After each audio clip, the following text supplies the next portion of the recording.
Assalamualaikum warahmatullahi wabarakatuh. Untuk teman-temanku yang berbahagia dan pada siang kali ini kita akan belajar bersama.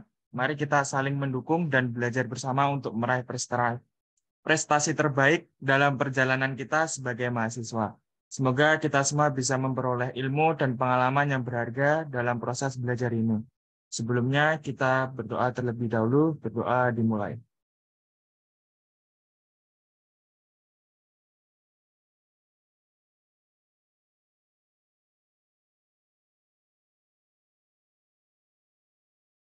Berdoa selesai untuk Mas Rafli eh, dan Mas Haikal bisa dimulai.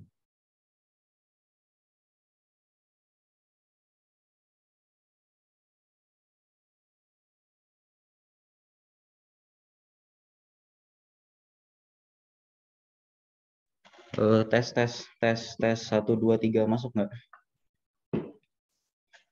Masuk, Kak. Masuk. Oke, mantap. Baik, semuanya selamat siang. Di sini aku sama Haikal akan kita belajar bareng lah. Kita belajar bareng mengenai mata kuliah PBO atau pemrograman berorientasi objek.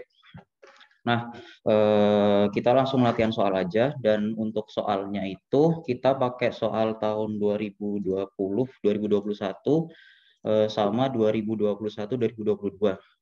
Dan keduanya yang ngajar Pak Nufrido. Jadi kita nggak pakai soalnya Pak Mangaras. Kenapa? Karena soalnya Pak Mangaras itu full ngoding. Jadi kemungkinan besok kita kan offline, jadi nggak mungkin dong ngoding semua. Jadi kita bakal pakai soalnya Pak Nufrido. Nah, untuk soalnya mungkin bisa di-share Mas Dimas atau siapa?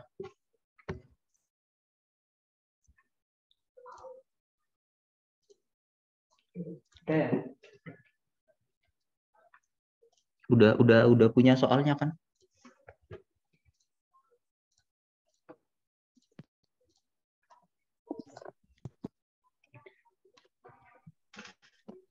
Bentar ya.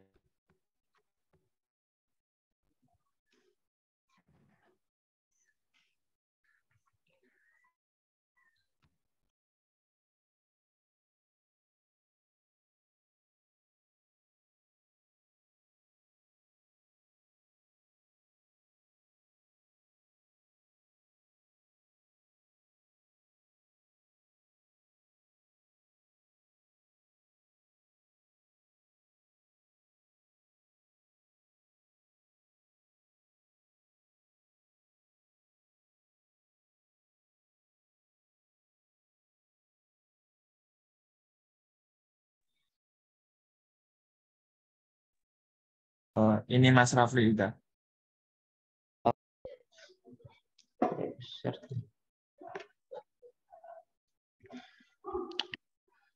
Nah, jadi di sini kita akan membahas 2 soal. Nah, untuk pembahasannya itu digabung soalnya karena antara soal 2020, 2021 dan 2021, 2022 itu kurang lebih sama aja. Jadi pembahasannya kita gabung. Nah, untuk pembahasan nomor 1 itu akan dijelaskan oleh Haikal. Terima kasih. Oke, tes. Suaraku masuk nggak? Masuk. Oke. Mungkin boleh izin share screen aja.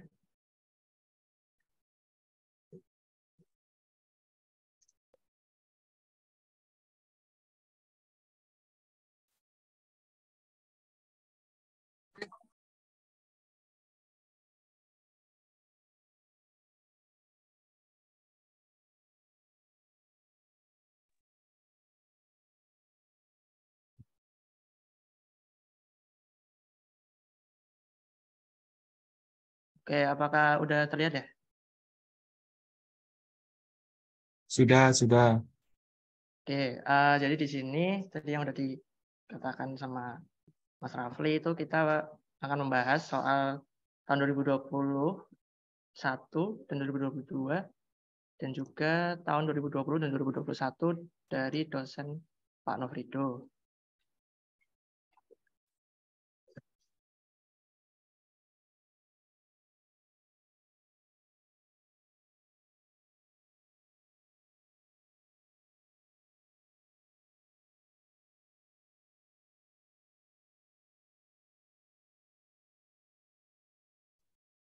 Oke, maaf tadi ada gangguan sebentar. Jadi di sini kita akan membahas soal tahun 2020-2021 dulu. Nah, sebenarnya soal 2020-2021 dan juga soal 2122 itu sama, hampir sama. Cuman bedanya 2122 ada tambahan sedikit.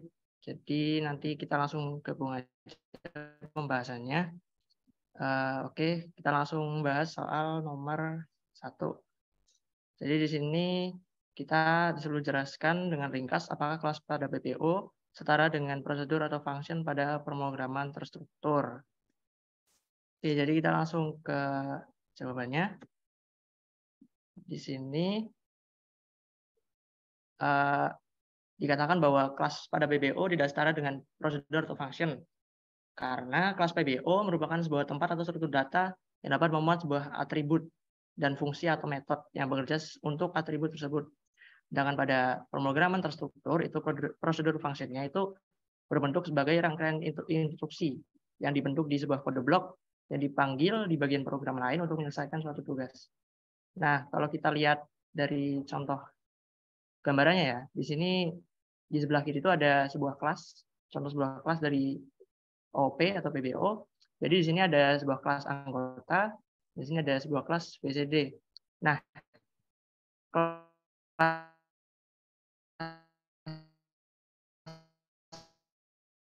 anggota dan kelas PCD ini di dalam dan fungsi ini bisa kita gunakan di kelas utama. Nanti kita akan menggunakan objek pada OP. Nah, sedangkan di pemrograman prosedural ya atau pemrograman terstruktur itu fungsinya itu biasanya kita buat di bagian lain. Jadi nanti ada fungsi memasukkan data PCD sendiri, fungsi mengubah data PCD sendiri, dan seterusnya. Nanti bisa kita panggil prosedur-prosedur dan fungsi ini di program utama kita.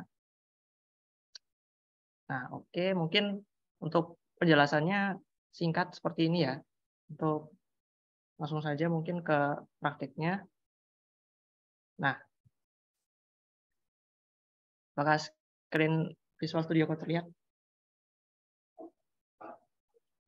Terlihat. Oke, nah jadi yang pertama kita akan mengenal kelas di PBO.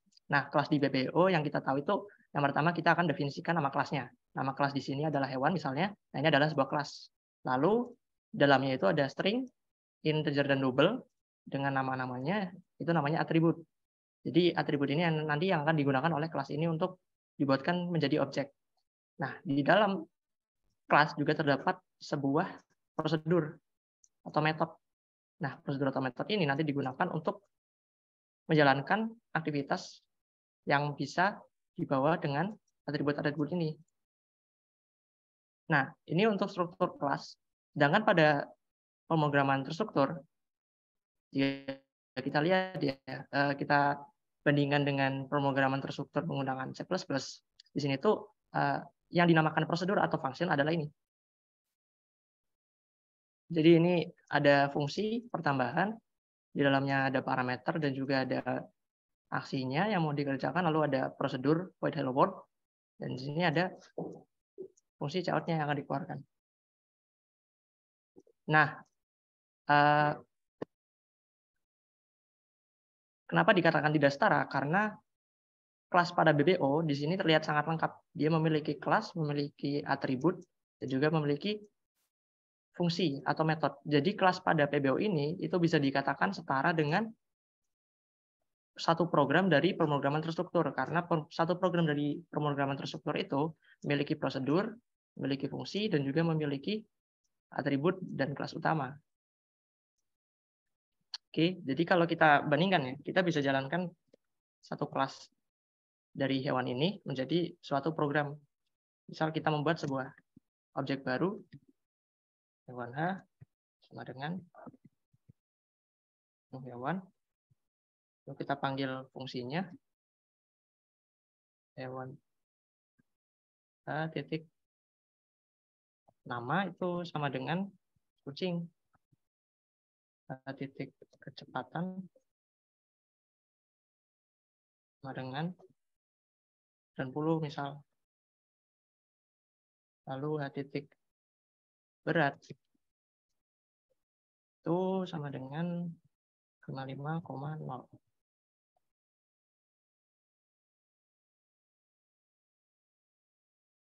Kenapa? Oke, misal kita punya fungsi hitung berat. Nah, fungsi hitung berat ini dia memanggil nama dan mengeluarkan memiliki berat, lalu beratnya terus kita siapkan. Cara memanggilnya adalah kita panggil objeknya, lalu kita panggil metodenya yang ada di dalam, yaitu hitung berat. Kalau kita run,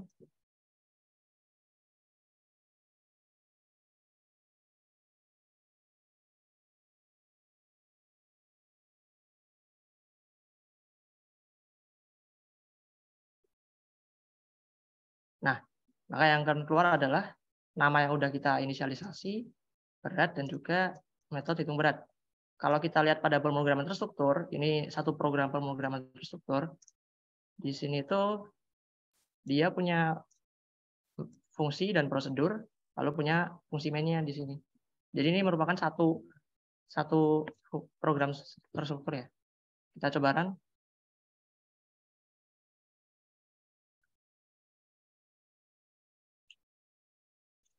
Nah, yang dikeluarkan adalah hello world. Kita memanggil prosedurnya, lalu kita memanggil fungsi pertambahan. Jadi seperti itu. Maka kesimpulan dari jawaban nomor 1 adalah apakah kelas pada BBO setara dengan prosedur atau function pada pemrograman terstruktur? Jawabannya tidak, karena satu kelas pada BBO itu bisa dijadikan satu program di pemrograman terstruktur, sedangkan satu prosedur atau function di pemrograman terstruktur itu hanya dijadikan metode pada kelas PBO. Jadi singkatnya seperti itu. Mungkin nomor 1 ada yang mau ditanyakan terlebih dahulu.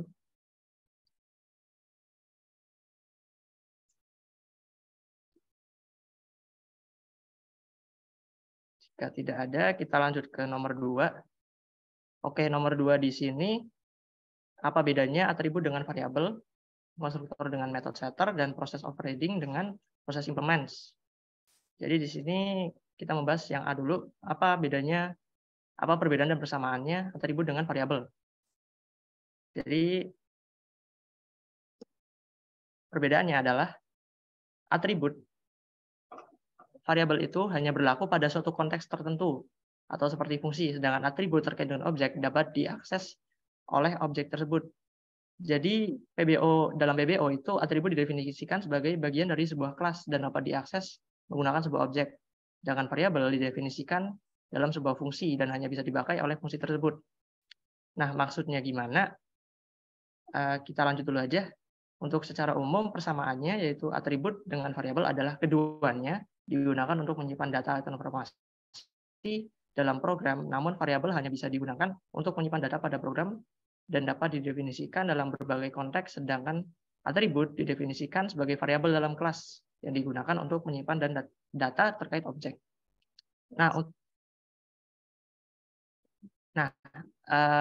Untuk contohnya kita lanjut dulu, kita lanjut ke perbedaan konstruktor dengan method setter. Jadi di sini ada beberapa perbedaan utama dari konstruktor dengan method setter. Kalau kita tahu konstruktor adalah yang menginisialisasi sebuah atribut dan setter adalah yang mengubah nilai sebuah atribut dan juga bisa menginisialisasi.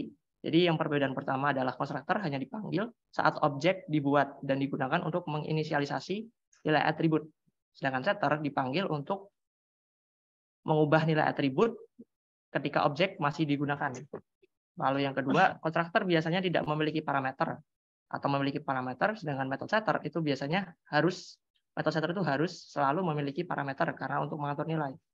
Nah, perbedaan yang ketiga adalah konstruktor biasanya digunakan untuk menginisialisasi banyak nilai sekaligus, sedangkan setter digunakan untuk mengatur nilai dari satu atribut atau variabel instance saja. Oke, biar nggak bingung, kita langsung ke contoh programnya. Nah, di sini dikatakan kita mempunyai sebuah kelas bernama buku. Di dalamnya ada fungsi main, lalu ada metode mencetak. Oke. Nah, jadi dinamakan sebagai atribut adalah ini. Jadi string judul dan double harga itu merupakan atribut dari buku. Oke. Dan yang dinamakan sebuah variabel adalah jumlah. Jumlah ini hanya bisa dipakai di dalam fungsi main. Ketika jumlah ini akan dipakai di luar fungsi main, maka dia akan error karena jumlah ini diinisialisasikan di dalam fungsi main. Jadi itulah bedanya atribut dengan variabel. Nah, sekarang bedanya konstruktor dengan metode. Kita akan coba membuat konstruktor. Untuk membuat konstruktor biasanya ada yang tidak memakai parameter atau memakai parameter. Di sini akan contohkan konstruktor yang tidak memakai parameter. Nah, untuk konstruktor tidak memakai parameter itu bentuknya seperti ini. Jadi dalamnya ada public buku atau nama kelasnya, lalu misal di dalamnya ada sebuah print, ini konstruktor buku. Nah, cara memanggil konstruktor adalah kita membuat sebuah objek di fungsi main dengan memanggil konstruktor buku. Jadi nanti di fungsi main kita akan mengeluarkan yang ada di dalam konstruktor buku ini. Kita coba.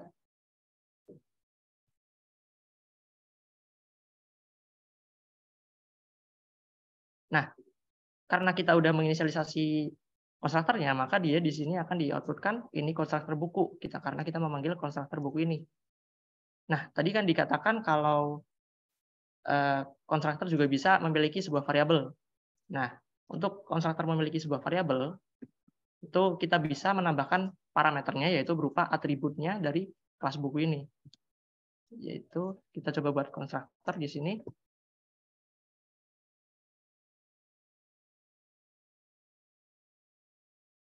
Kok ketutupan? Oke, kita buat manual aja deh. Buat konstruktor manual. Public buku. Kita tambahkan parameternya yaitu atributnya dari buku itu.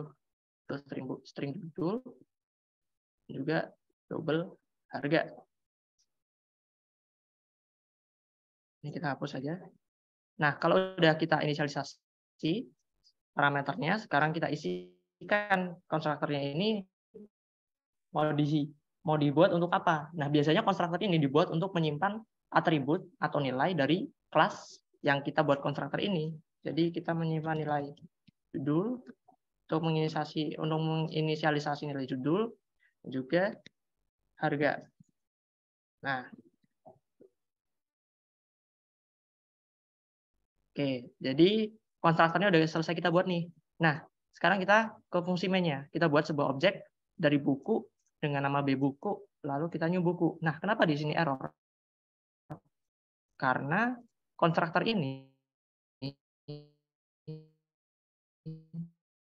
dia memiliki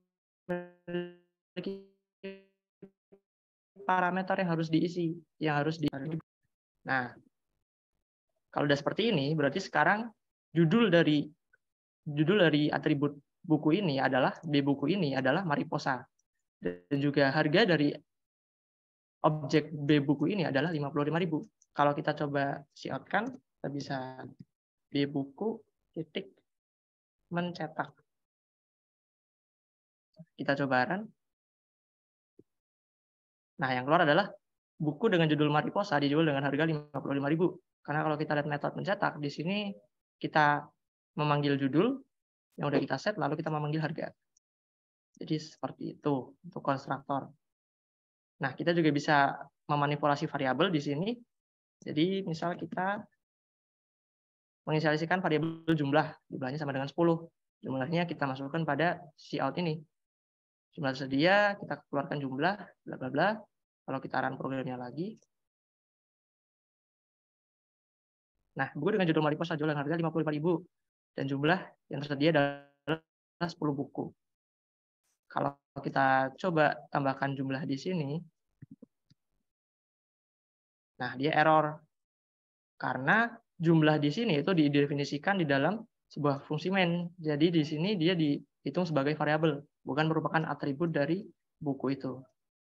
Jadi itu merupakan perbedaan atribut dengan variabel dan juga contoh dari konstruktor. Nah, relasional dari konstruktor, sekarang kita menuju ke metode setter-getter. Oke, jadi metode setter-getter di sini tadi kan dijelaskan bahwa dia itu bisa mengubah nilai suatu atribut atau variabel dan juga menginisialisasi nilainya. Nah, yang pertama kita butuhkan adalah yang pastinya itu sebuah metode setter.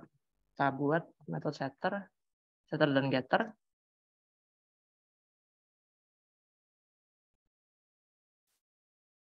Nah,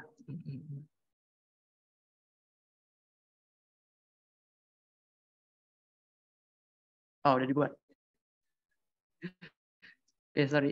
Nah, jadi di sini udah dibuatkan sebuah metode setter dan getter untuk ngeset judul dan juga harga dari buku itu. Nah, metode setter getter ini digunakan itu kalau misal kita mau mengubah nilai di dalam fungsi main secara langsung gitu, kalau objeknya masih ada. Nah, di sini kan kita masih punya konstruktor nih, jadi kita harus membuat nilai dulu ke konstruktornya. Misal masih sama. Nah, kalau kita siotkan, tadi kan keluarnya akan buku dengan judul Mariposa dijual dengan harga 55.000. Nah, kalau kita memakai setter di sini, kita misal set ulang judul bukunya menjadi One Piece misal. Nah, caranya itu adalah kita panggil objeknya, lalu kita panggil setter dari judulnya, kita masukkan nilai judulnya misal One Piece gitu. Nah, terus kita juga mau ubah harganya.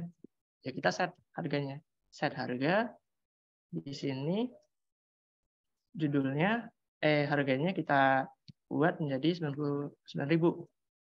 Nah, jadi meskipun di sini di konstruktornya dia udah ngeset nilai judulnya Mariposa dan harganya 55.000, tapi kalau di setter get kita pakai setter getter di sini bisa diubah nilainya. Jadi sekarang judul bukunya adalah One Piece dan harganya adalah 99.000.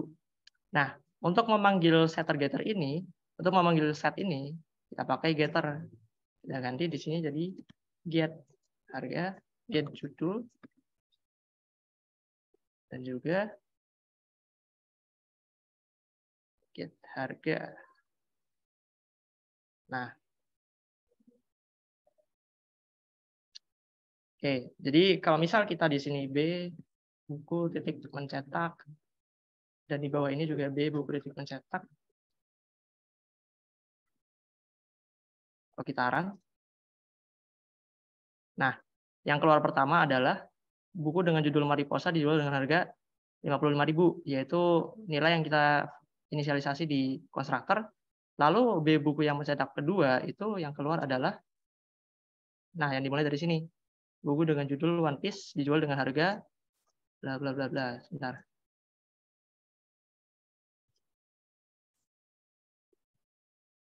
Nah, ini dia. Buku dengan judul One Piece dijual dengan harga 99.000. Jadi gunanya metode setter dan getter ini itu gunanya untuk merubah nilai ketika objeknya masih ada. Jadi perbedaan dengan konstruktor itu. Konstruktor dia bisa menginisialisasi banyak variabel sekaligus, banyak atribut sekaligus, string judul, double harga, dan seterusnya. Kalau metode setter itu cuma bisa ngeset satu atribut. Jadi misal set judul di sini ada sendiri, lalu set harga di sini ada sendiri. Seperti itu. Jadi itu untuk bedanya metode setter dengan konstruktor. Nah, secara ringkas, konstruktor biasanya digunakan untuk menginisialisasi nilai atribut atau variabel saat objek dibuat. Saat objek dibuat, sedangkan metode setter digunakan untuk mengubah nilai atribut saat objek sudah dibuat. Nah, untuk kesamaannya, secara fungsi kesamaan dengan setter, yaitu sama-sama memiliki fungsi untuk menginisialisasi sebuah nilai atribut yang akan digunakan pada suatu objek. Oke, jadi ini untuk perbedaan dan persamaan dari konstruktor dan setter. Mungkin untuk sampai sini ada yang mau ditanyakan dulu?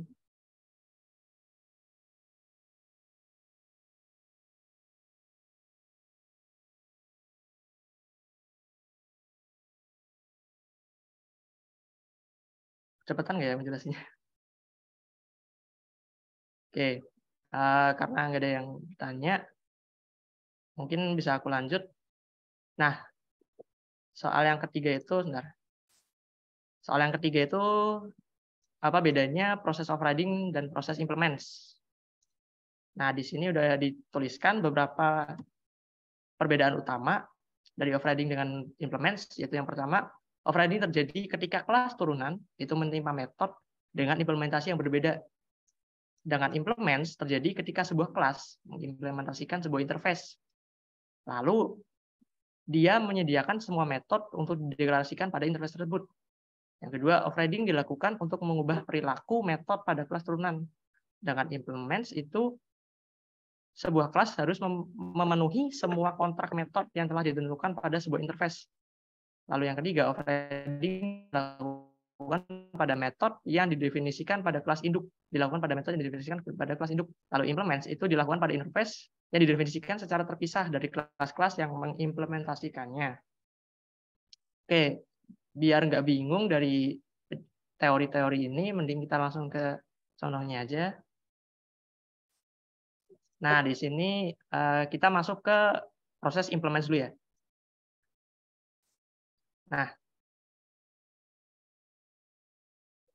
di proses implements ini itu di sini buatin sebuah kelas, sebuah interface yang namanya manusia di Java. Lalu dalamnya di sini ada metode-metode yang masih abstrak, yaitu tidak memiliki implementasi metode. Jadi di sini masih berbentuk deklarasi metode, yaitu makan, minum, dan tidur. Nah, deklarasi interface ini itu biasanya yang relate atau yang mendekati sama nama kelasnya ini. Misal manusia itu metodenya biasanya aktivitasnya itu ada makan, ada minum, ada tidur. Nah, misal nanti kalau di sini interface-nya adalah hewan, ya di sini misal ya sama sih makan, minum, terus misal berkembang biak dan seterusnya. Nah, untuk membuat interface itu di sini pakainya bukan kelas ya. Di sini tulisannya public interface manusia. Nah, cara untuk mengimplementasikannya di sini saya udah buat sebuah kelas namanya athlete.java. Nah, di sini untuk mengimplement kita memakai tambahan implements, lalu interface-nya namanya apa? Itu namanya manusia. Nah, di athlete Java ini kita membuat fungsi main seperti ini. Nah, juga ada 3 metode nih. Ada makan, minum, dan tidur. Nah, metode makan, minum, dan tidur ini itu merupakan metode yang mengoverride interface dari manusia ini. Karena di sini kan ada makan, minum, tidur. Karena dia mengimplement manusia, maka dia harus menggunakan semua metode yang ada di manusia ini dan di-override di sini. Diganti dalamannya. Nah, jadinya seperti ini. Kalau misal kita hapus salah satu interface, salah satu metode, nah maka kelas athlete Java ini akan error dan tidak bisa di-run. Karena sebagai penjelasan tadi ya di implement itu kontraknya adalah dia harus memenuhi semua metode yang ada di interface. Jadi atlet ini karena udah mengimplement manusia, dia itu harus bisa melakukan semua aktivitas yang ada di manusia atas semua metode. Makan, minum, tidur. Jadi kalau belum ada tidur, dia nggak bisa berjalan nih. Berarti dia bukan manusia nih atlet gitu. Nah, kalau udah, sekarang kita ke menu main. Di sini kita buat sebuah objek namanya Maguire dari konstruktor atlet. Lalu di sini objek ini kita panggil metodenya yaitu makan dan juga minum. Kalau kita run. Nah, di sini dikatakan bahwa atlet makan akui porsi monster dan atlet minum 2 galon air. Karena di sini dia memanggil metode dari makan yang akan mengeluarkan ini, juga metode dari minum yang akan mengeluarkan ini. Nah, bisa dilihat meskipun kita nggak memanggil semua metode di dalam main, dia tetap bisa jalan. Kita kan nggak manggil penting itu interface, dia udah memenuhi metode dari semua interface ini, dia yang ada di interface ini. Nah, jadi meskipun di fungsi main dia tidak dipanggil, tapi dia sudah di override di sini, itu interface bisa jalan. Nah, ini untuk interface. Nah, sekarang kita masuk ke override untuk melihat perbedaannya. Nah, jadi untuk override, di sini udah dibuat sebuah kelas, super kelas yang namanya bangun datar. Di dalamnya ada metode float hitung luas. lalu float hitung keliling yang isinya seperti ini. Oke, lalu kita buat sebuah kelas yang namanya persegi.java, juga ada segitiga.java. Nah, sekarang kita kalau override itu menggunakan extends, kalau interface itu menggunakan implements. Nah, dia persegi ini extends bangun datar, dan persegitiga juga extends bangun datar. Nah, kalau kita coba kita komen ini dulu, kita ke fungsi main. Nah, kita ke kelas main, kita buat sebuah objek BD yaitu bangun datar, lalu objek P yaitu persegi, dan objek S yaitu segitiga. Kita panggil semua metodenya ini. Karena persegi dan segitiga udah extend dari bangun datar, jadi dia bisa memanggil ini. Nah, kita coba run.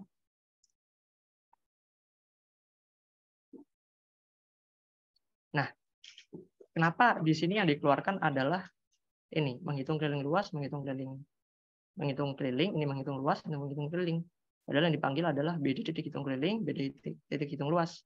Karena sebenarnya kalau kita belum mengoverride dari fungsi metode yang bangun datar ini, fungsi persegi meskipun dia udah extend bangun datar, ketika dia dipanggil di fungsi main, P titik hitung keliling, P titik hitung luas, dia ini akan memanggil metode dari bangun datar. Jadi misal hitung keliling belum ada di persegi, oh berarti kita masuk ke bangun datar karena dia extend, jadi dia akan memanggil float hitung luas ini. Nah, gimana caranya buat override untuk mengubah sifat metode atau sifat implementasi dari bangun datar ini, dari metode ini hitung luas dan hitung keliling, itu caranya kita pakai override. Misal kita hapus.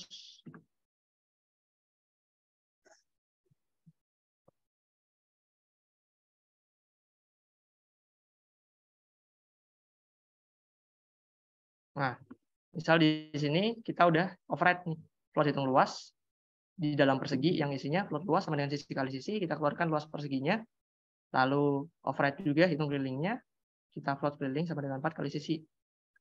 Kita keluarkan keliling perseginya. Nah, kalau kita run programnya lagi ya,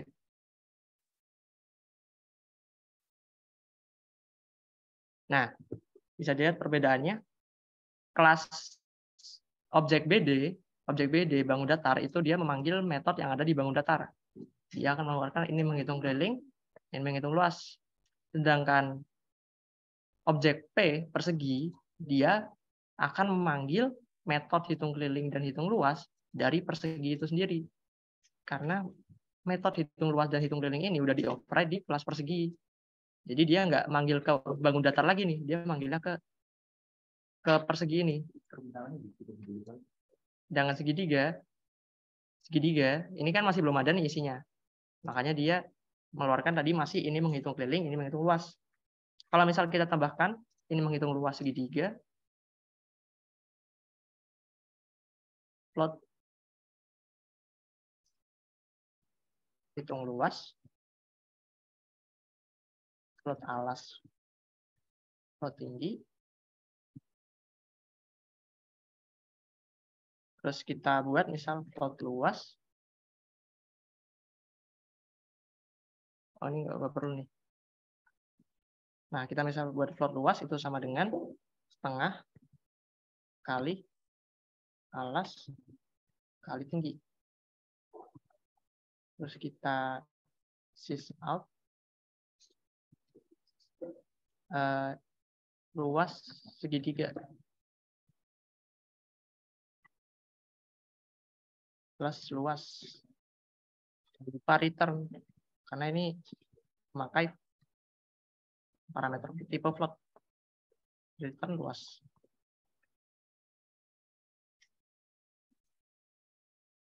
Nah, oke.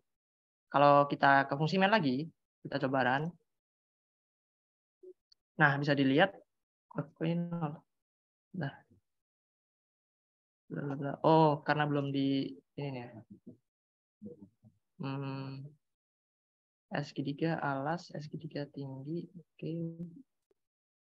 Tengah kali alas kali tinggi. Oh iya, kita belum override.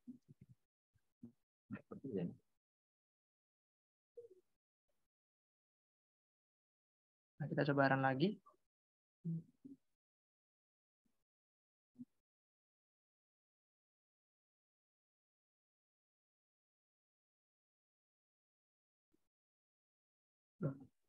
Nah, bisa dilihat di sini, ini menghitung keliling, ini menghitung luas, itu merupakan metode yang dipanggil oleh bangun datar, dan juga ya metode yang dipanggil oleh bangun datar di sini. Nah, dia akan memanggil metode ini menghitung keliling, ini menghitung luas.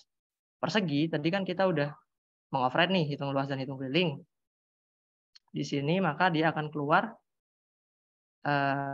keliling persegi dan juga luas persegi. Nah, karena kita udah mengoverride, jadi dia akan mengubah implementasi metodenya menjadi apa yang dimaukan oleh kelas persegi ini. Lalu di segitiga kita juga udah mengoverride hitung luas. Nah, di sini plot hitung luas itu udah diganti dari yang terbangun datar itu jadi plot luas sama dengan setengah kali alas kali tinggi kemudian luas segitiga plus luas hitung luas. Seperti itu. Nah, perbedaannya override dengan interface itu adalah kalau di interface tadi kita lihat bahwa interface manusia ini memiliki tiga metode abstrak, yaitu makan dan tidur, itu harus diimplementasikan pada kelas atlet. Jadi semuanya harus diimplementasikan. Nah, sedangkan pada override di bangun datar kan kita punya metode hitung luas sama hitung keliling nih. Tapi pada segitiga kita hanya mengoverride hitung luas. Ya itu bisa karena dia pakai extends. Jadi bedanya juga itu override dengan interface. Nah, mungkin sampai sini ada yang mau ditanyakan dulu. Oke, jadi secara ringkas, overriding digunakan untuk mengubah perilaku metode pada kelas turunan yang diwarisi dari superclass. Dengan implements digunakan untuk menunjukkan bahwa sebuah kelas mampu memenuhi kontrak dan menjamin bahwa kelas yang mengimplementasikan interface tersebut mengimplementasikan semua metode yang didefinisikan dalam sebuah interface. Persamaannya yaitu overriding dan implements adalah dua konsep yang berbeda sebenarnya. Namun mereka memiliki persamaan yaitu digunakan pada kelas turunan untuk meniru perilaku dari superkelasnya.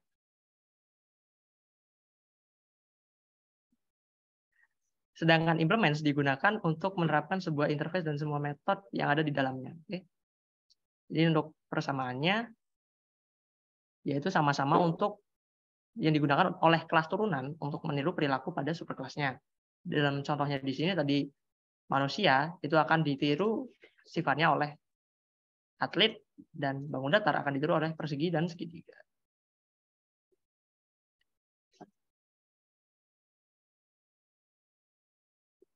Oke, untuk persamaan dan perbedaan overriding dengan proses implement ada yang mau ditanyakan dulu?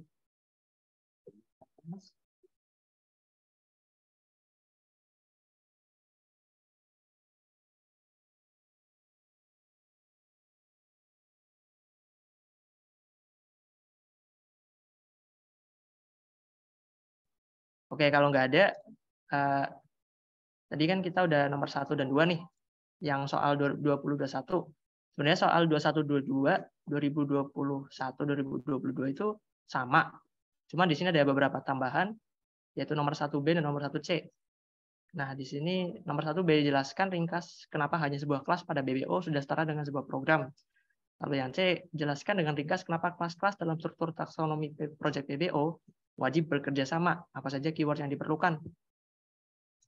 Nah, untuk jawaban nomor 1B, tadi udah sempat ku jelasin di awal itu kenapa kelas PBO setara dengan satu program dari program pemrograman terstruktur itu karena kelas PBO itu memiliki atribut dan metode dan juga merepresentasikan sebuah objek lalu memiliki sebuah kalau pada pemrograman terstruktur itu juga strukturnya hampir sama dengan kelas pada BBO. Dia memiliki variabel dan juga ada fungsi atau prosedur untuk menyelesaikan suatu tugas gitu. Nah, jadi dalam kelas atribut dapat merepresentasikan karakteristik dari objek, sementara metode dapat merepresentasikan tindakan yang dapat dilakukan objek. Sedangkan pada pemrograman terstruktur itu fungsinya itu dilakukan untuk pada tindakan tertentu atau operasi tertentu. Setiap fungsi atau prosedur dapat menerima input dan menghasilkan output. Nah, jadi kesamaannya kelas PBO dengan program dari pemrograman terstruktur adalah secara fungsionalitas dan struktur itu sama. Karena pada kelas PBO, kita buka lagi kelas PBO nih, dia punya atribut, lalu bisa punya variabel di dalamnya, punya fungsi main sendiri, terus punya metode. Sedangkan pada pemrograman terstruktur, satu programnya itu punya fungsi, punya prosedur, punya variabel. Jadi strukturnya hampir sama nih, satu program ini dengan satu kelas dari pemrograman berorientasi objek. Oke, kita lanjut ke yang ke 1C, yaitu jelaskan dengan ringkas kenapa kelas-kelas dalam struktur taksonomi proyek PBO wajib bekerja sama. Apa saja keyword yang diperlukan. Di sini sudah dijelaskan karena tiap kelas merepresentasikan objek yang berbeda-beda, tetapi saling terkait satu sama lain dalam suatu aplikasi. Hal ini agar kita dapat mengatur kode kita secara terstruktur dan memudahkan pemeliharaan dan pengembangan kode. Jadi kenapa taksonomi proyek PBO itu wajib bekerja sama itu karena kalau misal proyek kita udah mulai kompleks, kayak kita misal membuat sebuah proyek bangun datar, lalu di dalamnya ada sebuah subkelas, lingkaran, segitiga, persegi, dan seterusnya. Nah, superkelas bangun datar ini nantinya itu akan metode-metodenya mungkin akan digunakan atau diimplementasikan oleh subkelas dari kelas-kelas persegi, segitiga, dan seterusnya. Jadi dia harus bisa saling bekerja sama supaya program nanti itu bisa lebih jelas bahwa luas segitiga ini bisa diambil dari metode di bangun datar dan seterusnya. Nah, keyword yang diperlukan untuk mengatur kerjasama antar kelas itu adalah bisa publik, bisa private, bisa default, bisa protected, bisa extend, bisa super, dan sebagainya.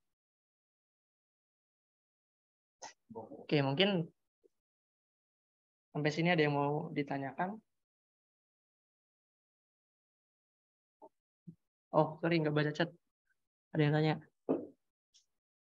Kak, beda override menggunakan implement sama extends apa ya, Kak? Beda override menggunakan implements sama extends.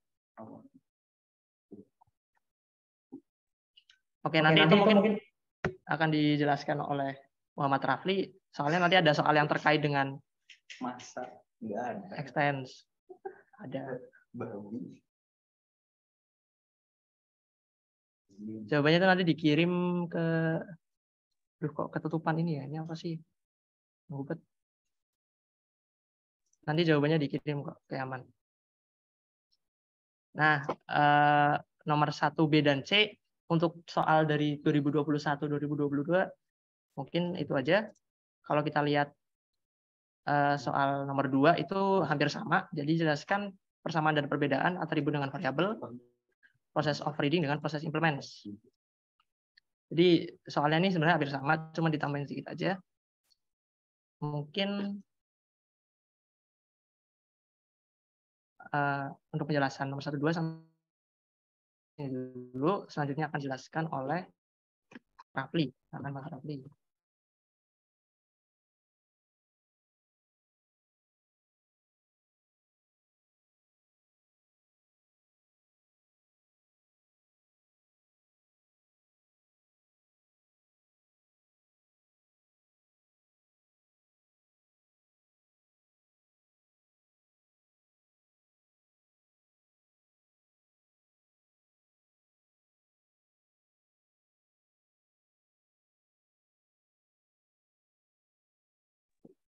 Tes. Masuk nggak? Masuk. Nyari nggak? Apa cukup? Jelas. Oke. Baik, berikutnya kita akan membahas soal nomor 3. Nah, kita di sini membahas soal yang tahun 2020-2021 dulu ya.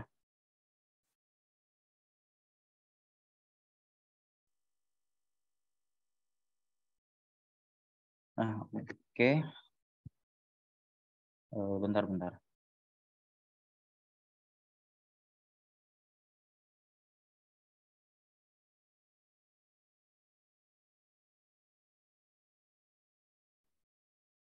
Nah, oke. buat nomor 3 itu kita baca terlebih dahulu yang bagian 3A. Nah, pertanyaannya apakah hasil proses di metode milik sebuah subclass dikirim ke superclass-nya merupakan kesalahan konsep? Nah, jadi di sini aku juga masih bingung maksud dari dikirim itu apa, soalnya di sini artinya tuh masih agak rancu gitu loh. Apakah yang dimaksud dikirim itu dimanfaatkan atau dia punya arti lain? Nah, kita asumsikan kalau dikirim itu di sini mempunyai makna dimanfaatkan. Jadi soalnya gini kira-kira, apakah hasil proses di metode milik sebuah subclass itu dimanfaatkan ke superclass-nya merupakan kesalahan konsep? Nah, untuk jawabannya jelas iya ya, iya itu merupakan kesalahan konsep. Kenapa? Karena seperti yang sudah dijelaskan tadi di dalam konsep inheritance itu subclass itu dia mewarisi apa yang diturunkan oleh superclass-nya, bukan sebaliknya. Jadi gini misalkan kita punya di sini ada orang tua dan anak. Nah, orang tua itu sebagai superclass dan anak itu sebagai subclass. Nah, di dalam dunia nyata di mana-mana itu anak mewarisi apa yang diturunkan oleh orang tuanya. Jadi anak mewarisi apa yang dimiliki oleh orang tuanya. Kan nggak mungkin orang tua mewarisi apa yang dimiliki oleh anaknya, kan nggak mungkin. Maka dari itu soal apakah hasil proses di metode milik sebuah subclass itu dimanfaatkan ke superclass yang merupakan sebuah kesalahan konsep, maka jawabannya yes, iya. Nah, sampai sini mungkin ada yang mau ditanyain. Oh ya, sama tadi ada yang nanya ya, bedanya override menggunakan implements sama extends itu apa ya? Nah, sebenarnya sama aja. Bedanya kalau override menggunakan implements itu kita mengoverriding sebuah interface, sedangkan jika kita mengoverride sebuah menggunakan extend, kita sama saja dengan melakukan overriding pada superclass. Nah, bedanya interface dengan superclass itu sebenarnya sama aja, cuman kalau interface itu dia bisa bikin itu dia bisa diimplementasikan dua atau lebih. Jadi sesuatu subclass itu dapat mengimplementasikan dua atau lebih sebuah interface. Sedangkan superclass itu cuma bisa diimplementasikan sekali dalam sebuah subclass. Nah, selain itu bedanya interface sama superclass itu sebenarnya interface itu cuma bisa menulis metode-metode yang bersifat abstrak. Jadi di dalam interface itu kita cuma bisa nulis fungsi yang kosong. Sedangkan di superclass kita bisa nulis fungsi yang ada isinya. Nah, cuman di Java ini semenjak Java versi 8 kalau nggak salah, interface itu juga bisa menulis metode yang nggak kosong. Jadi perbedaan antara superclass dan interface itu sama aja. Ya, kira-kira begitu. Mungkin bagaimana Mas? Apakah sudah terjawab?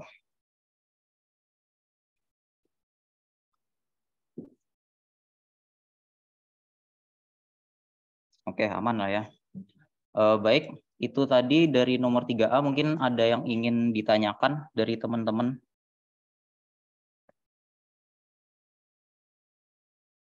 Oh ya, buat teman-teman yang di kampus mungkin bisa ke laboratorium. Karena kebetulan aku sama Hekal ini lagi di laboratorium komputasi. Buat yang belum tahu laboratorium komputasi itu di mana, itu di Patimura 1 atau di lantai 2. Tuh. Oke, kalau nggak ada yang tanya kita lanjut ya ke nomor 3B. Nah, di sini pertanyaannya yaitu terkait mekanisme konsep inheritance, mana yang benar? Superclass memanfaatkan apa yang telah diproses dan telah dihasilkan oleh subclass atau sebaliknya? Nah, seperti yang telah dijelaskan tadi, yang namanya orang tua itu dia mewarisi. Jadi yang namanya anak itu dia menurunkan, bukan menurunkan sih, apa ya? Dia ngambil sifat-sifat yang dimiliki oleh orang tuanya, gitu. Jadi dari atas ke bawah, bukan dari bawah ke atas, bukan. Jadi terkait mekanisme konsep ini, jawabannya yaitu superclass itu kelas yang lebih umum, sementara subclass itu kelas yang lebih spesifik. Subclass memanfaatkan atribut dan metode dari superclassnya, sedangkan subclass memproses atribut dan metode yang diwarisi oleh superclassnya. Nah, daripada bingung, mending kita sekarang praktek aja.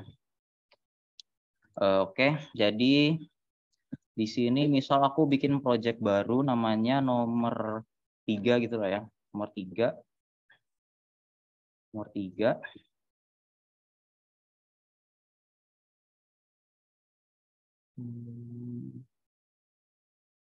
Udah kelihatan belum? Nah, di project nomor 3 ini kita bakalan bikin sebuah class, misalkan namanya itu apa ya? Edo deh, edo.java. Kita isikan dulu. Edo. Package.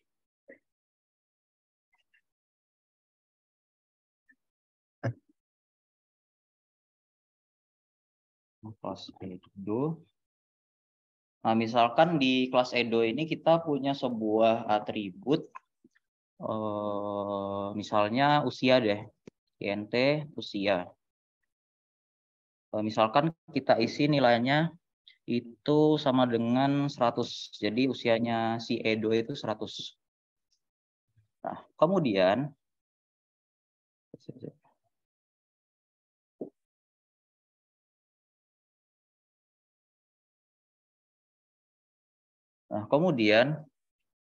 di sini kita juga bikin kelas lagi namanya misalkan apa ya?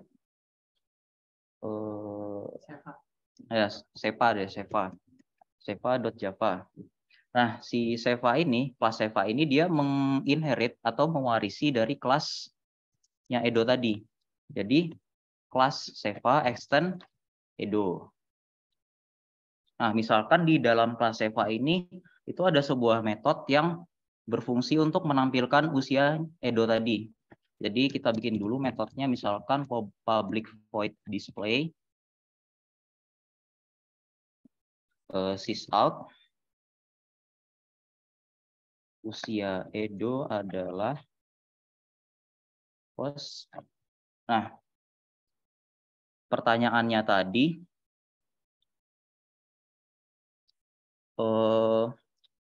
superclass, pertanyaannya tadi adalah mana yang benar, superclass memanfaatkan apa yang telah diproses atau sebaliknya. Nah, bisa kita lihat di sini subclass atau kelasnya seva ini itu dia memanfaatkan apa yang telah diturunkan oleh kelasnya Edo. Jadi subclass memanfaatkan apa yang telah dimiliki oleh superclassnya dari kelas Edo-nya tadi. Jadi dari atas ke bawah, dari superclass turun ke subclass, gitu kira-kira. Nah, kita isi coba usia Edo adalah plus super.usia. Kemudian kita di sini bakalan bikin sebuah kelas lagi. Kelas di sini fungsinya sebagai main. Kita tulis saja main.java. Terus kita ketikkan psvm di sini. Nah, pertama kita bikin dulu objek dari seva-nya. Caranya kita ketikkan seva sama dengan new seva. Nah, kalau udah, berarti sekarang objeknya seva ini udah dibikin. Nah, sekarang kita ingin memanggil fungsi display-nya tadi. Kita ketikkan seva.display. Nah, kalau udah, coba kita run. Maka bisa kita lihat di sini usia Edo adalah 100. Nah, usia Edo adalah 100 ini dari mana? Nah, kalau kita klik, kontrol klik di sini, maka dia akan menuju ke metodenya dari kelas seva tadi. Nah, kelas seva ini adalah sebuah subclass yang mewarisi sifat-sifat yang dimiliki kelas Edo. Makanya di sini kita menggunakan super.usia. Nah, super itu fungsinya untuk mengakses kelas, untuk mengakses komponen yang ada pada parent kelasnya atau super kelasnya. Nah, kalau kita pencet kontrol klik di sini, maka usia ini akan menuju ke kelas Edo dengan atribut usia. Kira-kira begitu. Oke, mungkin sampai sini ada yang ingin ditanyakan.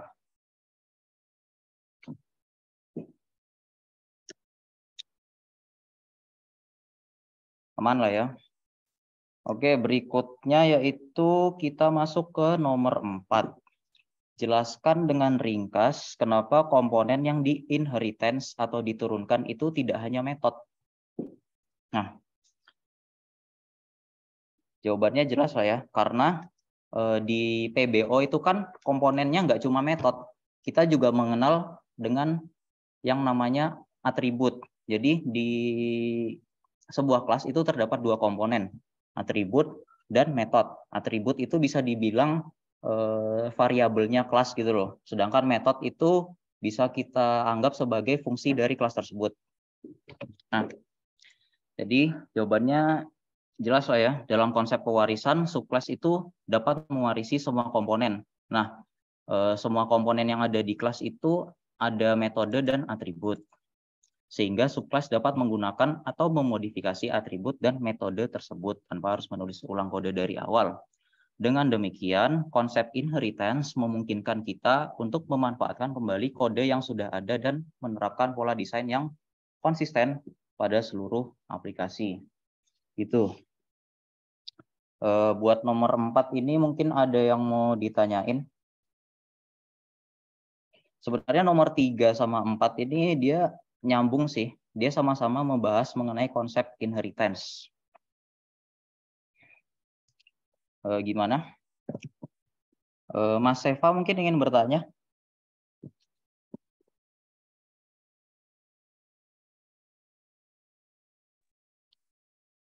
Enggak. Udah Oke. cukup Aman ya? paham. Oke, siap. Nah, berikutnya kita masuk ke nomor 5. Nomor 5 ini agak panjang ya pertanyaannya. Jadi gini, suatu rumus menghitung luas bidang datar atau volume ruang 3D di subclass sama dengan yang telah digunakan di superclass-nya. Nilai input di rumus yang digunakan pada subclass bisa sama atau bisa berbeda dengan yang digunakan pada superclass. Nah, pertanyaannya yang A, jika kita sedang ngoding subclass, jelaskan cara mengakses apapun member yang bisa dimanfaatkan subclass dari superclass-nya. Nah, seperti yang udah dijelasin tadi, kita bisa menggunakan keyword super untuk mengakses atribut atau metode milik superclass-nya. Ini aku buka lagi ya codingannya. Nah, jadi di sini kan ada kelas Edo, dia sebagai superclass. Di sini juga ada kelas Seva. Nah, dia ini sebagai subclass yang mewarisi kelas Edo. Nah, supaya si kelas Seva ini dapat mengakses atribut usia, kan usia ini atribut milik kelas Edo, yaitu atribut milik superclass. Nah, supaya si Seva ini dapat mengakses atribut milik si Edo, maka kita perlu menggunakan keyword super. Jadi di sini kita ketikkan super dot nama atribut atau metodenya, seperti itu. Nah, cuman kalau mau lebih aman lagi, kita bisa menggunakan yang namanya enkapsulasi. Jadi misalkan di sini kita tambahkan modifiernya misalkan private int.usia sama dengan 23 ya. Nah, kemudian kita di sini karena ini private berarti kita butuh suatu getter dan setter. Nah, getter dan setter itu seperti yang udah dijelaskan tadi, itu fungsinya buat mengambil atau mengeset nilai dari suatu atribut yang memiliki modifier private. Nah, kita bikin dulu di sini getternya. Karena kita di sini cuma mau ngambil doang, kita nggak mau ngubah nilai si usia ini, jadi kita hanya perlu menggunakan getter. Nah, kita bikin di sini public int get usia dengan fungsi di dalamnya yaitu return usia. Nah, sekarang kita coba akses si metode get usia ini melalui subclass-nya. Caranya, sama kayak mengakses metode tadi, kita tinggal mengetikkan super dot nama metodenya. Nah, nama metodenya tadi kan get usia. Berarti di subclass-nya kita ketikkan super dot get usia. Nah, kita save. Coba kita jalankan lagi. Bentar, ini aku hapus dulu deh. Nah, coba kita jalankan ulang. Nah, maka di sini akan terlihat usia Edo adalah 23. Jadi kita mengakses usia ini menggunakan getter. Nah, cara mengakses getternya kita menggunakan keyword super. Seperti itu. Oke, mungkin untuk nomor 5A ada yang ingin ditanyakan. BTW aku kecepatan nggak ngajarnya?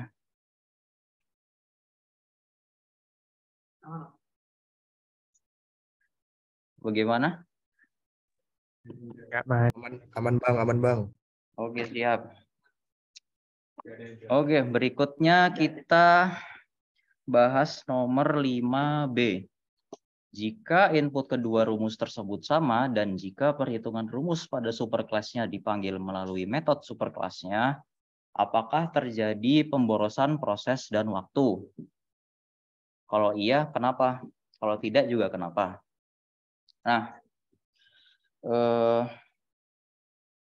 sebenarnya pertanyaan 5B ini hampir sama dengan yang ada di PPT bab 2 slide 35 kalau nggak salah. Yang itu yang lingkaran itu loh, yang kan ada cara 1, cara 2, cara 3. Nah, di soal nomor 5B ini itu dia pakai cara kedua. Jadi perhitungan rumus pada superclass-nya itu dipanggil menggunakan metode superclass-nya. Kalau bingung, kita langsung praktek aja. Jadi di sini, bentar.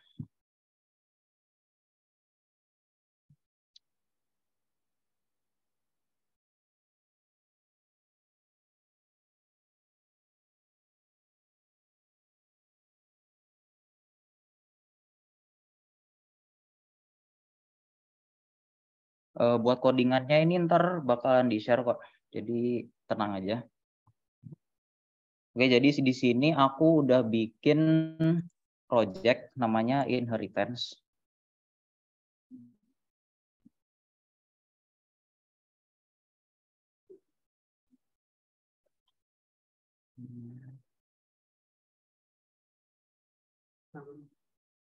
Nah, jadi di dalam project yang namanya inheritance ini aku punya kelas, punya file namanya lingkaran.java. Nah, dan di dalam file tersebut terdapat dua kelas, yaitu kelas lingkaran di sini sebagai superclass dan kelas tabung. Dia mengextend kelas lingkaran. Jadi si kelas tabung ini berfungsi sebagai subclass dari kelas lingkaran. Nah, buat teman-teman kalau bingung sama codingannya, ini sebenarnya hampir sama kayak codingan yang ada di PPT bab 2 itu. Oh, dua PPT-nya apa? Ini.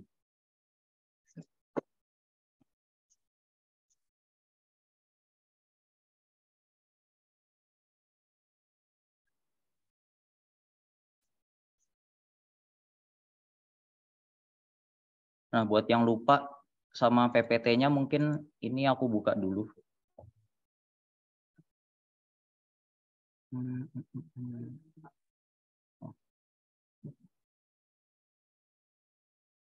Gitu.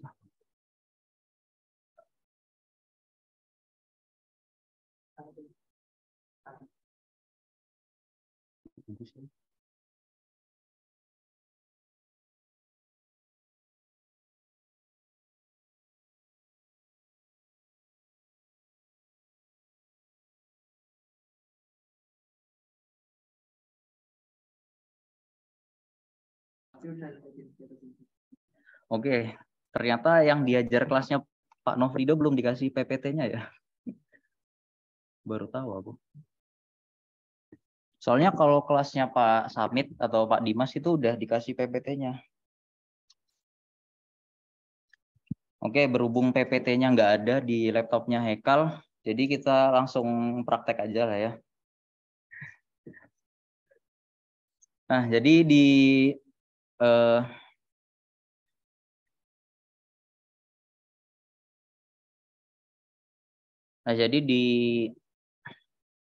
di file lingkaran.java ini terdapat 2 kelas. Sebenarnya best practice-nya itu satu file satu kelas, cuman karena aku males jadi aku bikin satu file 2 kelas. Tapi sebenarnya sama aja sih.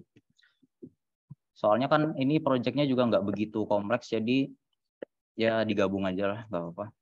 Nah, jadi di file ini terdapat 2 kelas, yaitu kelas lingkaran. Kelas lingkaran ini sebagai superclass atau parent class. Kemudian ada juga kelas tabung. Kelas tabung ini kelas yang mengextend atau menginherit atau mewarisi subclass atau mewarisi parent class-nya, yaitu kelas lingkaran. Nah, bisa kita lihat di sini di dalam kelas lingkaran itu terdapat 2 atribut, yaitu atribut R dan atribut keliling. Kemudian di sini juga ada fungsi konstruktornya, dan kemudian di sini juga ada metodenya, metode getter untuk mengambil nilai dari R. Kemudian di sini juga ada metode hitung keliling. Nah, metode hitung keliling ini berfungsi sebagai untuk menghitung keliling dari sebuah lingkaran. Nah, kemudian kita lanjut ke kelas tabung. Di kelas tabung di sini terdapat sebuah atribut T, yaitu tinggi. Dan kelas tabung di sini juga dia mewarisi konstruktor dari kelas lingkaran. Jadi kita di sini menggunakan keyword super, diisi nama parameternya, yaitu R. Kemudian di bawahnya ini juga ada suatu metode yang namanya metode hitung luas permukaan.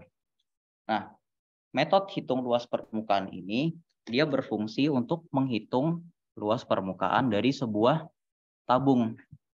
Nah, kalau sebagaimana yang kita tahu, luas permukaan dari sebuah tabung itu kan rumusnya gini ya. Bentar. Itu kan rumusnya keliling dikali keliling lingkaran dikali tinggi tabung.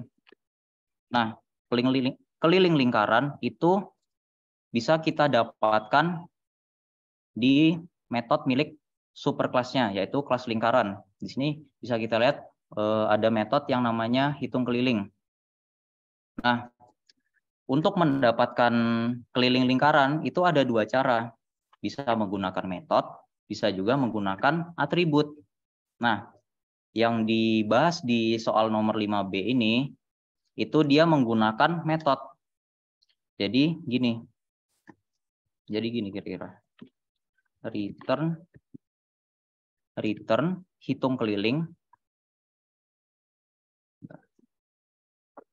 dikali T. Nah, hitung keliling ini itu metode milik superclass.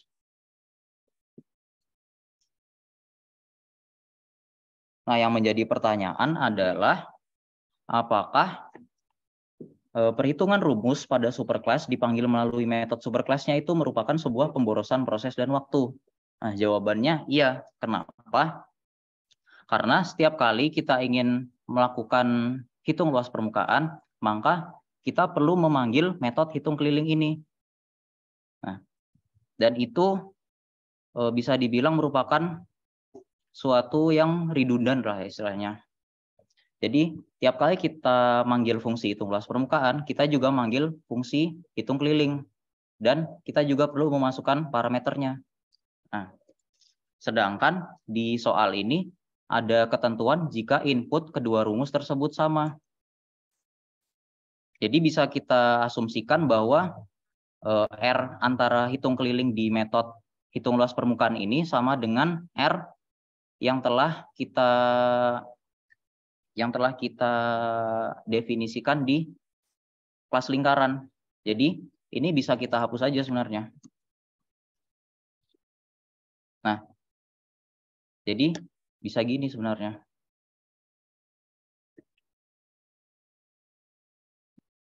Nah, cuman jika kita manggil metode hitung luas permukaan, itu berarti kita harus memanggil metode hitung keliling. Nah, kan boros lah ya istilahnya. Masa tiap kita manggil fungsi ini, kita juga harus manggil fungsi ini. Nah, maka dari itu kita bisa menggunakan cara yang ketiga. Cara yang ketiga di PPT lah ya. Nah, cara yang ketiga itu kelilingnya itu disimpan ke dalam sebuah atribut. Jadi, kalau kita manggil metode hitung luas permukaan, kita nggak perlu lagi manggil metode hitung keliling. Kita langsung manggil atribut keliling. Atribut keliling ini punyanya lingkaran.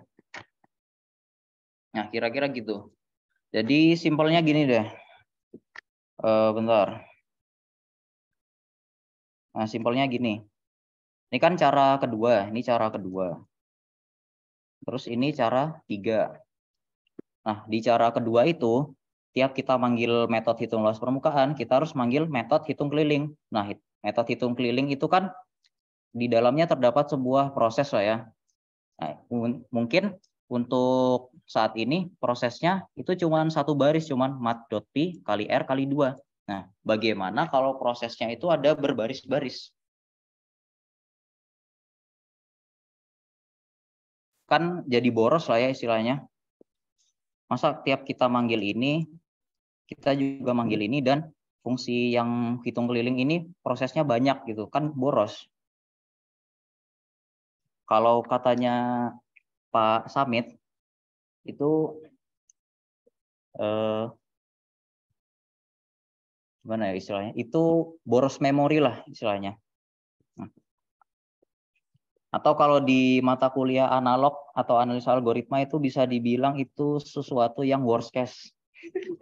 Nah, seperti itu. Nah, maka dari itu, cara 2 ini merupakan cara yang kurang efektif.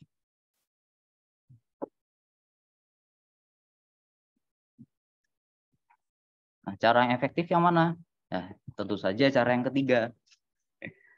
Kenapa? Karena keliling lingkaran ini diambil menggunakan atribut, bukan menggunakan metode. Jadi tiap kita nge-get keliling, kita nggak perlu menjalankan ini lagi. Kita langsung menjalankan ini. Dan ini udah diinstansiasi di konstruktor. Jadi begitu konstruktornya dibuat, dis.keliling ini udah ada nilainya. Jadi nggak perlu ngitung-ngitung lagi pakai metode. Ya kira-kira begitu. Terus tadi ada yang nanya, yang paling menerapkan PBO itu cara kedua atau cara ketiga? Menurutku cara ketiga ya, karena seperti yang udah dijelaskan tadi, cara kedua itu sebenarnya juga menerapkan PBO, cuman cara kedua itu bisa dibilang redundan atau boros. Jadi cara yang paling menerapkan PBO dan tidak boros itu adalah cara yang ketiga. Dan cara ketiga itu juga udah di-approve sama Pak Nofrido. Oke, kira-kira begitu. Jadi kesimpulannya, jika input kedua rumus tersebut sama dan jika perhitungan rumus pada superkelasnya dipanggil melalui metode superkelasnya, apakah terjadi pemborosan proses dan waktu? Jawabannya yes, iya. Hal ini dikarenakan setiap pemanggilan metode superkelas itu akan memakan waktu yang cukup signifikan, seperti yang sudah dijelaskan tadi, terutama jika pemanggilan tersebut dilakukan dalam iterasi atau loop. Nah, sebaiknya perhitungan rumus pada superkelas itu dilakukan sekali saja dan hasilnya itu disimpan di dalam sebuah atribut. Nah, seperti ini ya. Ini kan dia cuma manggil hitung keliling sekali dan hasilnya itu disimpan di dalam atribut yang bernama keliling. Jadi tiap kita mau manggil keliling, kita tinggal manggil super.keliling. Kita nggak perlu manggil super.hitung keliling, itu nggak perlu, karena atribut keliling itu udah memanggil metode hitung keliling, dan itu cuma sekali doang. Nah, kira-kira begitu. Mungkin ada yang mau ditanyain? Kecepatan nggak sih? Soalnya udah jam segini dan masih ada satu nomor lagi, dan itu cukup ribet. Nomor 6-nya itu. Gimana? Ada yang mau ditanyain nggak? Kalau misalkan masih bingung, ntar bisa tanya aja lewat chat. Insya Allah Lanjut bakal dulu aku aja. jawab. Oke, lanjut ya. Kemudian berikutnya kita lanjut ke nomor 6. Nah, nomor 6 ini agak repot. Kenapa? Karena kita ngoding. Dan aku nggak tahu besok itu kita bakalan ngoding apa enggak. Karena kan tahun lalu itu kan online. Dan tahun ini kan offline. Jadi aku nggak tahu kalau besok itu ada ngoding di kertas atau enggak. Cuman buat jaga-jaga kita bakalan tetap ngerjain yang nomor 6 ini. Nah, untuk nomor 6-nya itu bakalan dijelasin sama Mas Hekal. Terima kasih.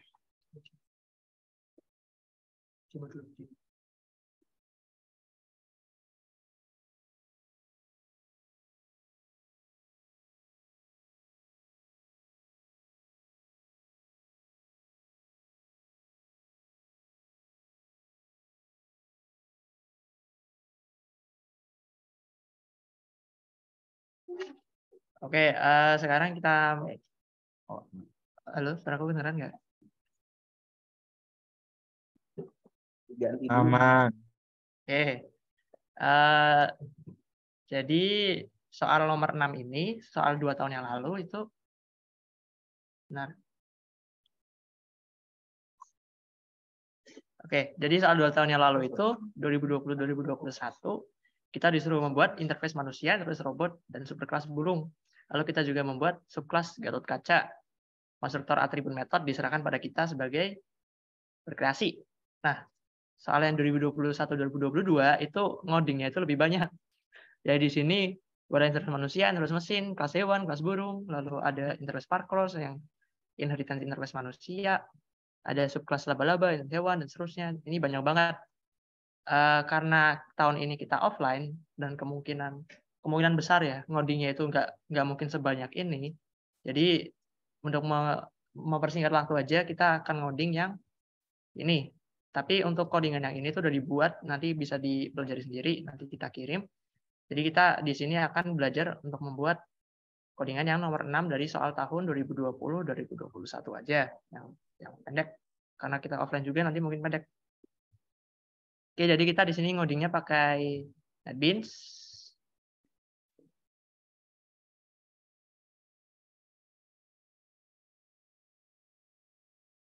Oke, jadi yang pertama dikatakan adalah kita membutuhkan sebuah interface manusia dan interface robot. Kita buat dulu interface manusia. Nah, di sini ada public class interface manusia. Di sini kan masih kelas nih. Untuk memakai interface, kita di sini ganti kelasnya jadi interface. Nah, lalu manusia ini itu metodenya apa aja sih, aktivitasnya apa aja? Yang biasanya dilakukan manusia itu kan ada bicara. Oke. Ada bicara, lalu ada bernafas. Juga ada bisa lompat gitu. Dan itu metode-metode yang terkait dengan manusia. Lalu kita membuat interface robot. Interface robot di sini. Nah, interface robot kita ganti dulu jadi interface. Interface robot itu metodenya apa aja sih yang bisa dilakukan robot tuh? Misal ada void mengisi daya. Kan robot harus mengisi daya tuh. Lalu ada menyerang. Misal robot bisa menyerang. Nah, oke. Jadi interface manusia dan robot ini sudah selesai. Jadi isinya manusia itu ada bicara, bernafas, lompat. Lalu robot ada mengisi daya dan menyerang. Lalu di soalnya dikatakan kita membutuhkan sebuah superclass yang namanya burung. Jadi kita di sini udah buat burung.java, kita isi kelasnya, yaitu ada sebuah atribut yang private. Nanti kita menggunakan setter getter untuk memanggilnya, string nama. Lalu ada misal private in ketinggian, misal gini. Nah, lalu kita membuat sebuah konstruktor burung yang isinya nama samain ketinggian. Terus dalamnya ada dis nama sama dengan nama, lalu dis ketinggian sama dengan ketinggian. Nah, konstruktornya udah jadi nih. Lalu kita butuh sebuah metode yang biasa dilakukan oleh burung. Misal ada metode terbang deh.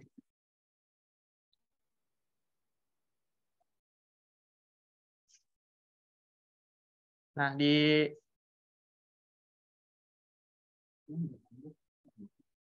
metode terbang ini kita misal outputkan burung terbang. Nah, dan nih metodenya udah selesai. Nah, karena kita tadi di sini memakai private untuk atributnya, jadi kita harus membuat setter getternya. Kita buat public void set nama. Nah, setter itu membutuhkan sebuah parameter. Sini karena set nama, jadi kita di sini masukkan parameternya set nama. Lalu di nama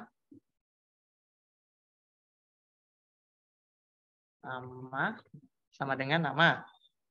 Dan juga kita membuat getternya, yaitu public void get nama. Ini bukan void ya, public string. Salah, karena dia akan mereturn nilai. Jadi kita harus pakai data public string get nama. Di sini dalamnya kita return namanya. Lalu kita buat set untuk ketinggiannya. Ketinggian, integer, ketinggian.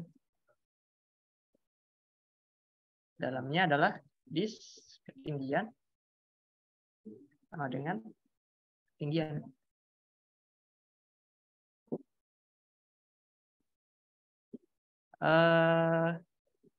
Sebentar. In ketinggian. Oh, ini belum void ya. Void. Nah, kalau kita buat getnya public integer get ketinggian. Kita pakai parameter return ketinggian. Nah, jadi untuk interface manusia, interface robot dan superclass burung udah kita buat nih. Interface manusia isinya ada metode bicara, bernafas, lompat. Interface burung itu ada mengisi daya menyerang. Dan superclass burung itu ada atributnya, nama, ketinggian, kemudian private, ada konstruktornya untuk ngeset nilainya nanti, ada metode terbang, lalu ada setter getter, nama dan ketinggian. Udah selesai nih untuk data-datanya udah selesai. Nah, sekarang yang dibutuhkan di soal adalah kita membuat sebuah subclass yang inheritance dari burung, dari implements, dari manusia dan robot. Namanya Gatot Kaca. Jadi di sini kita udah buat sebuah file namanya gatotkaca.java. Nah, karena dia inheritance ke burung, jadi kita memakai extends burung. Lalu dia juga dikatakan mengimplement ke manusia dan robot. Jadi kita tambahkan di belakangnya extend burung, implements manusia, robot. Nah, dia masih error karena kita belum mengimplementasikan interface dari manusia dan robot ini. Oke. Nah, di kelas Gatot Kaca ini kita buat sebuah atribut, misal Gatot Kaca itu biasanya butuh apa ya? Senjata deh, misal private string senjata kaca. Lalu kita membuat konstruktornya public Gatot Kaca, kita tambahkan string nama, in ketinggian, dan juga string senjata. Kenapa di konstruktor ini kita tambahkan string nama in ketinggian? Karena kita extend dari burung. Di burung ini konstruktornya ada di burung, konstruktornya ada nama dan ketinggian. Jadi di sini kita harus bawa lagi nih supaya dia mewarisi atribut dan metode dari burung. Lalu isinya adalah super, nama, ketinggian, dan ada this senjata sama dengan senjata. Nah, ini. Jadi konstruktornya gini, kita udah buat. Lalu selanjutnya adalah kita membuat sebuah metode yang biasa dilakukan oleh kita membuat metode setter dulu untuk senjata. Berarti kita public void set senjata, string senjata, parameter, Lalu kita return di senjata, kita inisialisasi sama dengan senjata. Nah, senjata udah, kita ke getternya, klik string get senjata, terus kita return senjata. Nah, jadi setter getter udah selesai untuk atribut ini, udah buat konstruktor juga. Nah, sekarang kita mau mengoverride nih, mengoverride semua metode yang ada yang udah diturunkan dari superclass burung, interface manusia, dan robot. Kan interface tadi kan semuanya harus diimplementasikan nih. Jadi kita harus implementasi bicara, bernafas, dan lompat. Dan robot juga harus mengisi daya menyerang. Berarti di Gatot-Kaca kita tulis override. Terus kita mau override mana dulu? Mau mengoverride bicara. Di bicara berarti kita override di sini public void bicara. Kita system out print line. Nah, di sini misal kita mau ambil namanya dari Gatot-Kaca. Berarti kita pakai super, kita panggil metode get nama. Nah, gini. Terus kita plus. Misal bilang apa? Misal nama bilang Bing Chilling gitu. Nah, jadi metode bicara ini udah di override dari interface manusia. Kita butuh bernafas sama lompat. Berarti kita override lagi. Public void lompat. Kita sistem pick out print line. Misal di lompat kita mau apalagi nih? Nama lagi deh. Super titik get nama. Nah, ini kita tambahkan misal nama aku lompat. Nama sedang lompat deh. Nama sedang lompat. Terus bernafas kita tambahin lagi. Public void bernafas dalamnya sistem out print line. Terus di dalamnya kita panggil namanya lagi pakai metode super get nama yang udah di extend dari burung. Terus kita outkan apa misal lompat nama lompat gitu deh, nama lompat. Nah gini. Oke. Nah jadi interface manusia yang diimplement dari Gatot-Kaca implementasi manusia ini udah semua nih, udah terpenuhi semua. Jadi kita udah memenuhi kontrak Gatot-Kaca adalah sebuah manusia, gitu istilahnya. Udah kita override semua. Lalu yang robot kita belum nih. Di robot kita ada metode mengisi daya dan menyerang. Jadi kita harus override metode ini. Semuanya di override. Jadi kita override dulu. Public void mengisi daya. Lalu kita sistem tick out tick print line.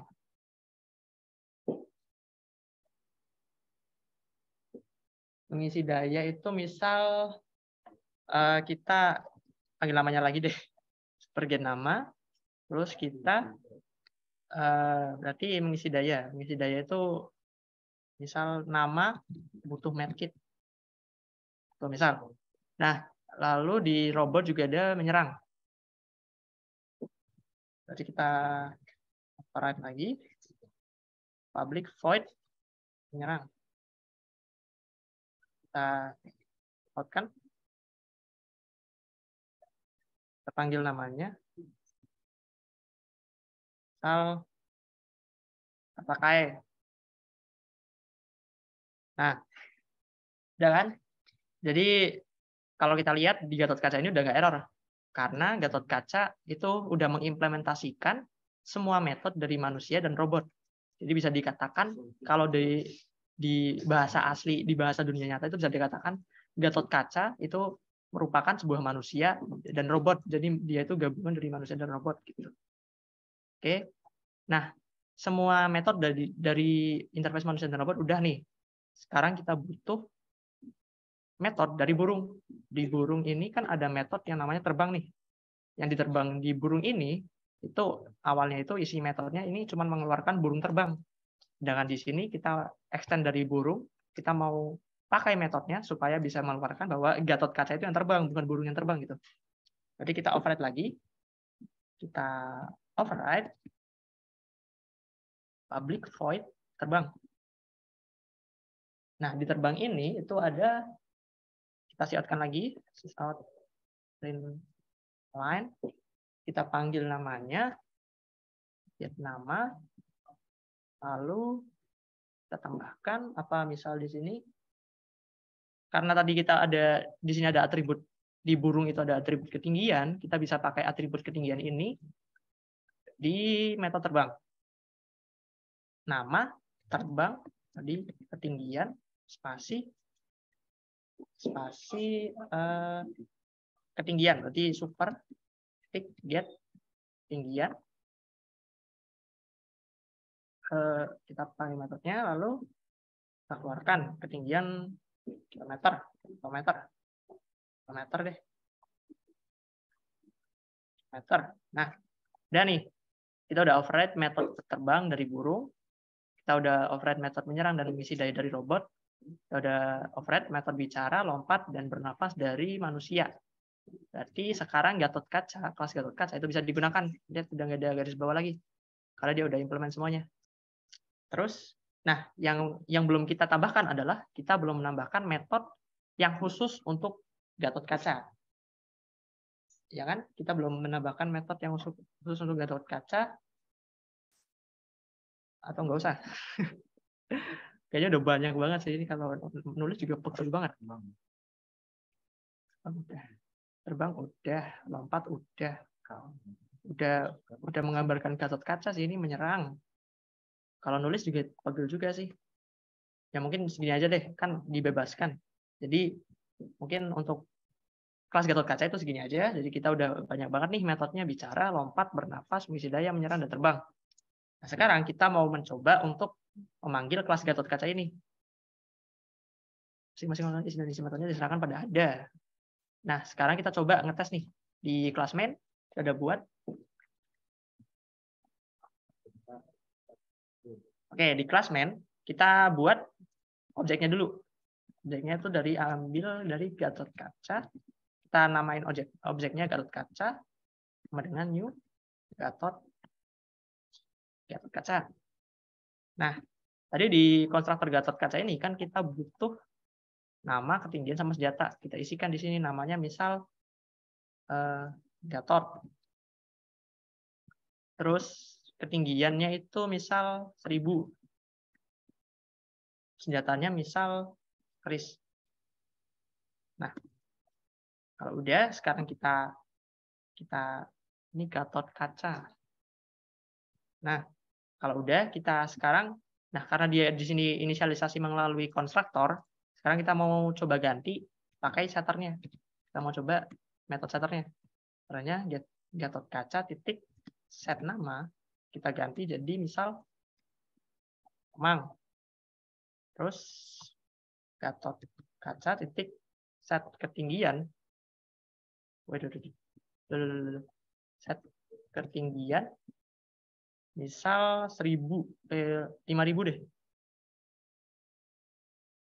Nah, terus senjatanya kita ganti. Titik. Nah, karena senjata ini udah di setter, jadi kita pakai setter juga bisa. Set senjata. Senjatanya misal, senjatanya apa ya? Pedang deh. Nah, kalau udah di set semua, kita sekarang mau coba panggil semua metode yang udah kita buat. Yaitu ada bicara, lompat, bernafas, mengisi daya, menyerang, dan terbang. Caranya ya kita tinggal kita panggil Gatot Kaca, terbang. Gatot Kaca, lompat. Gatot Kaca, bernafas. Gatot Kaca, bicara. Gatot Kaca, nafas, bicara, menyerang, Gatot Kaca, mengisi daya. Mengisi daya. Nah, udah semua nih. Kalau kita run programnya,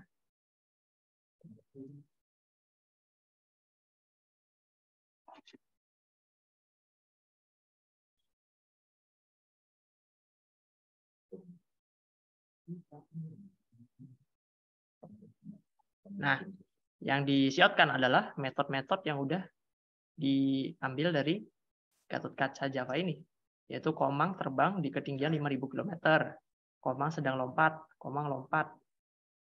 Wait, oke. Terus Komang bilang Bing Ciling gitu. Oh, bernafas. Benar, bernafas. Ini salah, bernafas.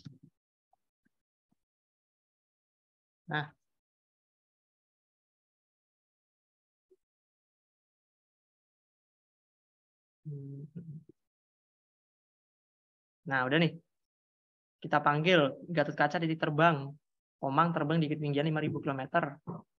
Gatot Kaca titik lompat. Komang sedang lompat. Gatot Kaca bernafas. Komang bernafas. Gatot Kaca bicara. Komang bilang Bing Ciling. Gatot Kaca menerang. Komang tata kae. Lalu Gatot Kaca mengisi daya. Komang butuh medkit. Nah, kita juga bisa. Tadi kan ini kita set dari konstruktor dulu, baru kita pakai nama set ini setter getter. Kalau kita nggak pakai setter getter itu bisa kita nggak pakai setnya ya. Jadi kita ngesetnya dari nilai konstruktor yang ada di konstruktor ini. Kalau kita run,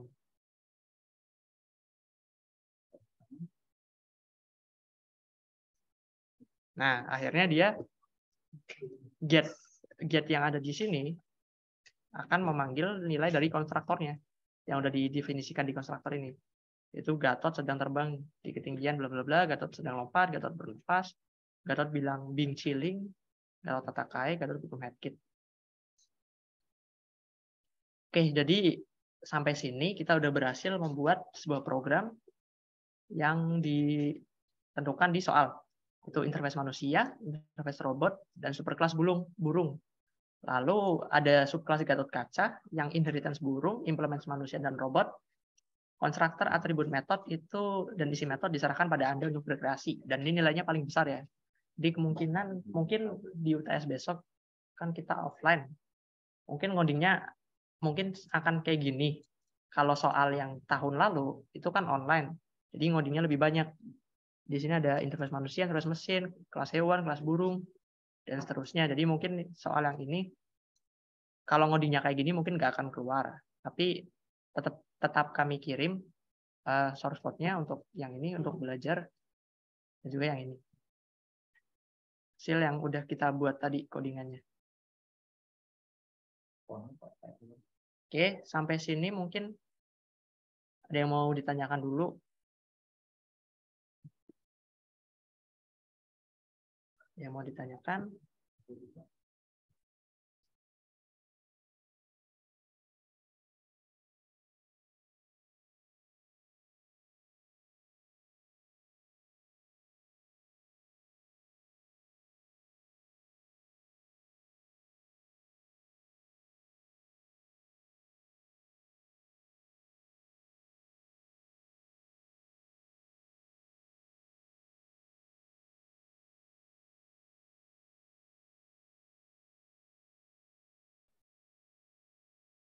Oke, ini ada yang bertanya ya.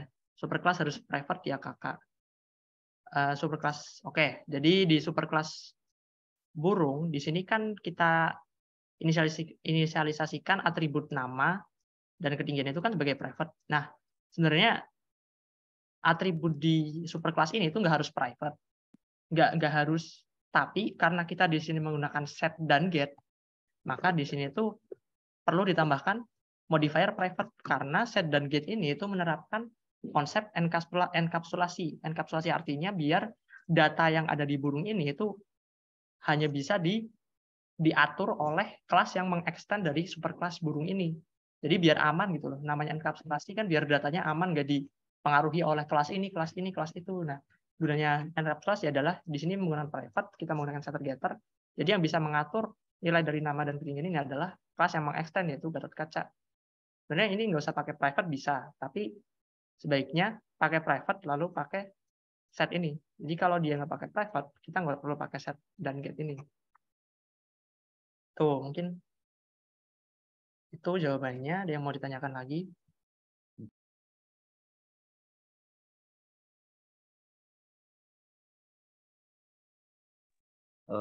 Sama tambahan ya, sebenarnya setter dan getter itu nggak harus digabung. Kita bisa nulis setter doang atau getter doang tergantung kebutuhannya. Atau dua-duanya juga bisa tergantung kebutuhannya. Jadi ada suatu kasus di mana kita hanya butuh getter dan ada suatu kasus juga di mana kita hanya butuh setter, dan itu tidak perlu ditulis dua-duanya gitu.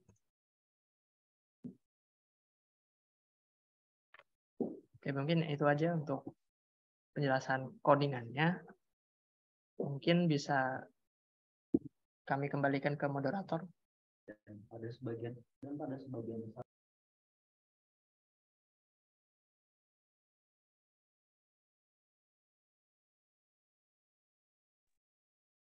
Moderator.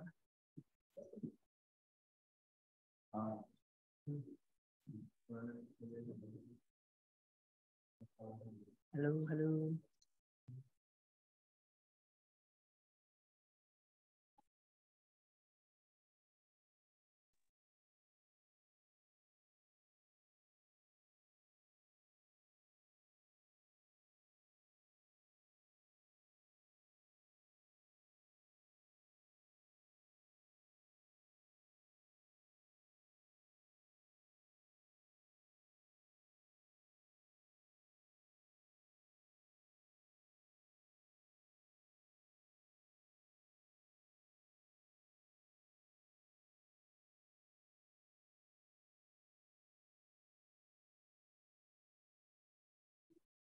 Oke, ini udah bisa aku stop share aja ya. Kami kembalikan ke moderator aja mungkin karena udah selesai. Nanti jawaban dan codingan ini nanti kami bagi. Terima kasih.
Terima kasih untuk teman-teman yang udah join belajar bareng kali ini.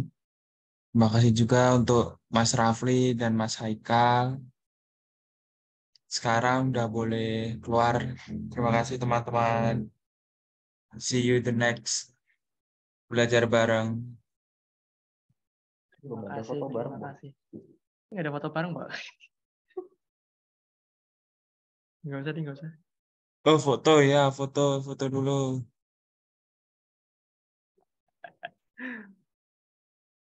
Aduh, sorry nggak bisa mencam. Masa nggak bisa lah. 1, 2, 3. Aduh, salah mencet. Bentar. Ya. Bangun tidur, guys. Cara on cam gimana sih? Webcam gue tuh respon.